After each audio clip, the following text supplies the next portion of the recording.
question. So, paano po nakuha nung pamangkin nyo ba? Tama ba yung isang shooter? Yes, Madam Chair. Yes po. Nash is my nephew. Is your nephew. So, paano po nakuha ni Elias Nash yung baril nyo, yung Glock 17, na nakalagay, nasa kwarto nyo, pero nakalagay sa isang plastic container? Nash unlawfully entered my own house. It's not a room po. It's my own house. So, house. Yes po. He forcibly damaged my locker. It was locked. And my house was locked as well po, ma'am. Pero yung locker ay plastic locker. Plastic locker, and my firearm was inside a gun box. The locker was as well locked po. And I am only the one who had possession of the keys to my house, ma'am. So, nakapasok siya sa bahay kahit wala siyang susi. Yung plastic locker, standard ba na pang safekeep yon ng firearm? Plastic locker, hindi mas matibay na locker? Yung standard po is yung safety vault, but it was in good faith, ma'am, that I believe it was safe at that time, since I'm only the one staying in my own house. So, standard po pala, Sergeant Pasensya, na safety vault, hindi lang plastic locker. I appreciate good faith po, talaga. But, lalo na sa ating mga nagtatrabaho sa gobyerno, I think we need to observe the standards para nga po ma-anticipate at maiwasan yung mga worst case scenario tulad po nito. And lastly, before I turn over to Senator Raffy at this point for his follow-up question, paano po nabuksan ni Elias Nash yung gun box? Di ba ang gun box ba, ano bang material nun? Plastic din lang po ba o bakal po? It was plastic din po, ma'am. Standard po ba na yung gun box ay plastic lamang? Yes, ma'am. Okay. So standard po yung plastic na gun box, but standard din na kung nasa plastic na gun box ang isang baril, andun siya sa isang safety vault. Tama po. Salamat, Sergeant Pasensya. So at this point, Senator Raffy. Thank you, Madam Chair. Staff Sergeant Pasensya, tanong ko lang, paano nalaman nung inyong pamangkin na yung baril ninyo ay doon niya makukuha doon sa sabi mong naka-plastic na lalagyan?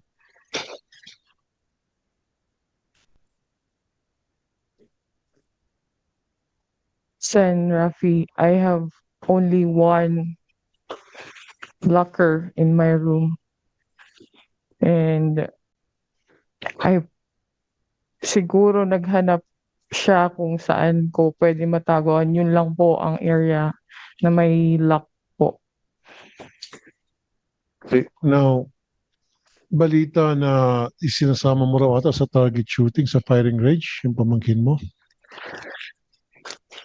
Sen, I only bring him once. You brought him just once. Just once. Bakit? Anong reason? Ba't nyo siya dinala sa firing range para turuan na mag-firing? Anong dahilan? He usually told me that he wanted to be a police officer like me. He looked up on me. Yun po, he wanted to be a police officer, and he was asking if I could bring him sa firing range. Pero alam niyo po na hindi dapat dahil siya po ay minor, he's not supposed to be inside a firing range.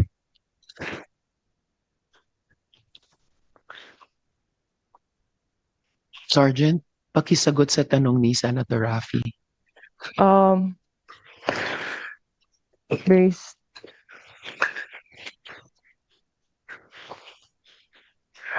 wala po akong I have no personal knowledge na may prohibition po. Staff Sergeant, excuse me, Senator Raffy, nanumpa po kayo kanina at kayo po ay kawani ng Philippine National Police, ang pangunahing law enforcement institution ng ating bansa.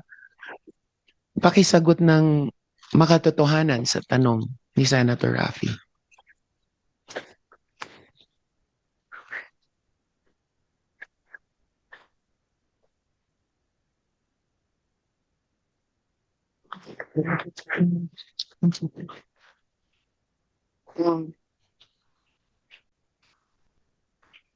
Ano po ulit ang Hindi nyo ba alam na hindi dapat makakapasok sa firing range ang isang menor de edad?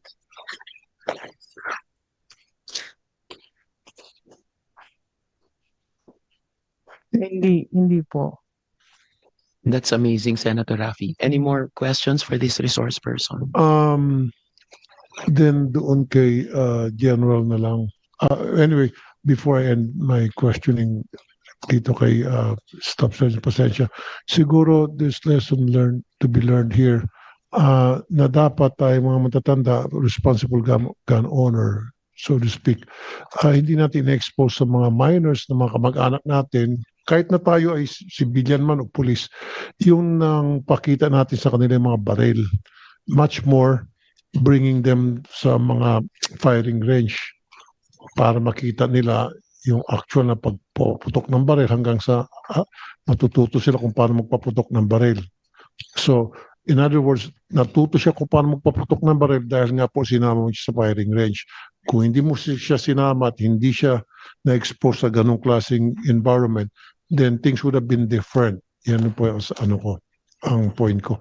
Now, dito kay General, Senator Raffy, bago natin po iwan si Sergeant Pasensya, Opo. follow up po, Sergeant. Tama po ba na kayo yung tumatayong magulang ni Elias Nash?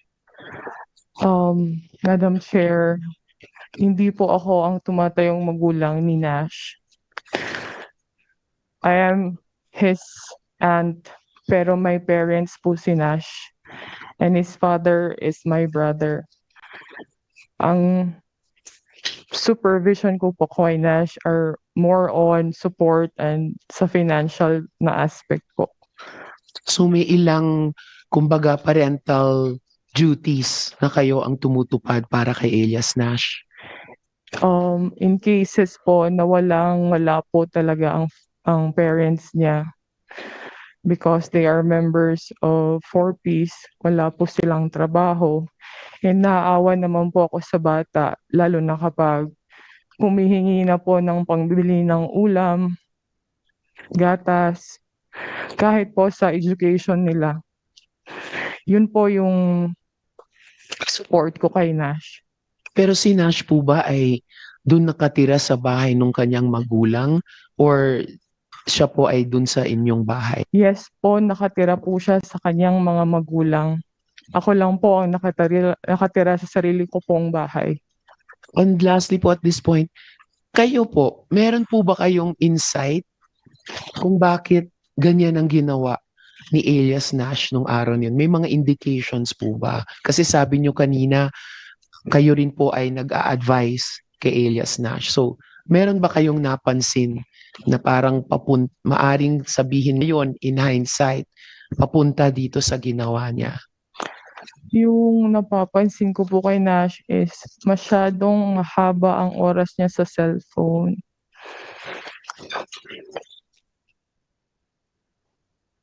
He is introvert. Most of the time, hindi siya nakikipag-usap. Gusto lang niyang mapag-isa. He's always on his cellphone, Madam Chair.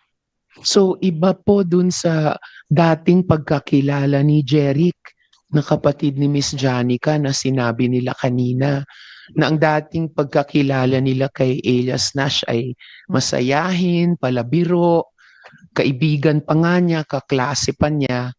Pero kayo ever since, ang Oh. pagkakilala niyo po kay Elias Nash ay itong introvert at iba pa? Yun po, before Nash was a different kid. Nung siguro nag-puberty na po siya, doon siya nag-start na magkaroon ng sarili niyang mundo.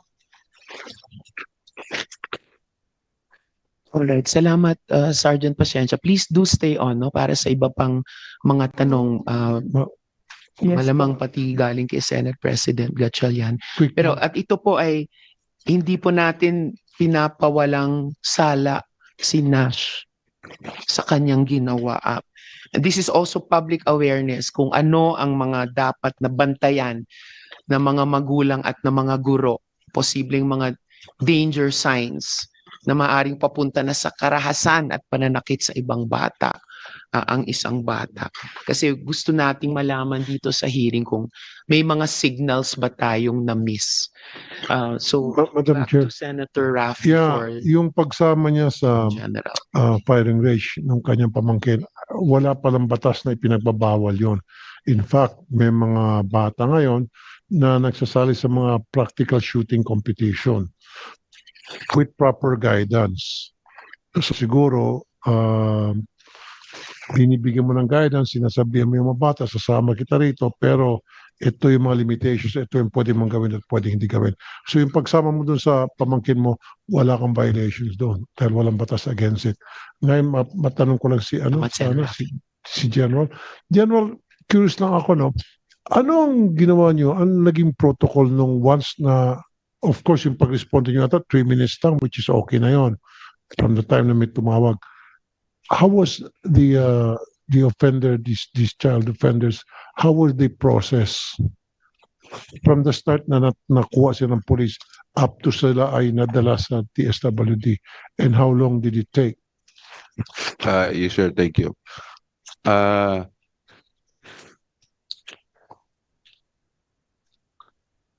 Sa protocol po kasi, sir, dapat nandyan po si DSWD. And while ongoing po yung pag-gather ng testimony ng bata, after 8 hours po, dapat tino-turn over po namin sa DSWD. So yung 8 hours na window, saan yung bata nakapirmi habang hinihintay yung 8 hours na pagdating ng DSWD? Ano, Saan sir? nakahold yung bata? Yung Dito sa Siya, case siya. po natin sa dalawa po, sir, may request po yung DSWD na since wala pa silang facility, sir, gumawa po sila ng written request na kung pwede doon na lang muna sa Women's WCPD office po ng Police Station 1 para safe din po yung bata. Then closely monitored and supervised the DSWD personnel po. Madam Chair, gusto magsalita ni Secretary. Yes, Ma'am, Secretary Rex. Madam Chair, I just want to clarify, that's LSWDO, local, city. Hindi po kami. Hindi nyo kami nakausap during that. If you look at the JGWA, the handling protocol is the local social welfare. Kasi the moment ho natapos ho yung intake and all of that, that's the only time that they turn over to DSWD. At kami, for the record, we also have a regional rehabilitation center. Yung nasabi hong wala kaming facility, meron ho, in fact, in the region. I just wanted to put on record na hindi ho kami yung nagsabing wala kaming facility. DSWD has a facility in the region. So dapat, Salamat, Sec Rex. Thank you. Senator Sure. Raffy. so dapat Secretary Gatchalian, sinasabi nyo, right after that incident, nung yung bata ay nakuha na ng mga pulis, dinala sa DSWD as opposed to sa LSWD. The LSWD, the local ho, will be the first to do all the social case intake.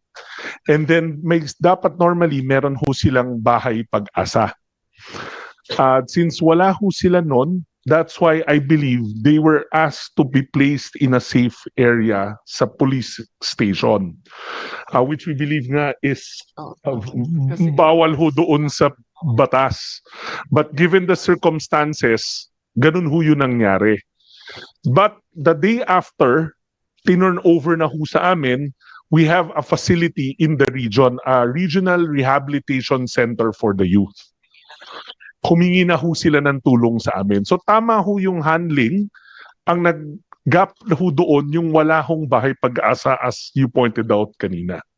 So ang protocol po talaga, right after that incident na makuha yung crime offender na bata, is ipoprocess ng DSWD. LSWD muna and then DSWD. Opo. Kaya I just wanted to jump in kasi DSWD ng DSWD si Sir, hindi ho DSWD. Even if you look at the JJWA, it's always the local ang hahawak ho muna. Tumulong na lang ho kami dahil nga ho wala hong facility. That's the time we came into the picture. Okay, last na naman, Madam Chair.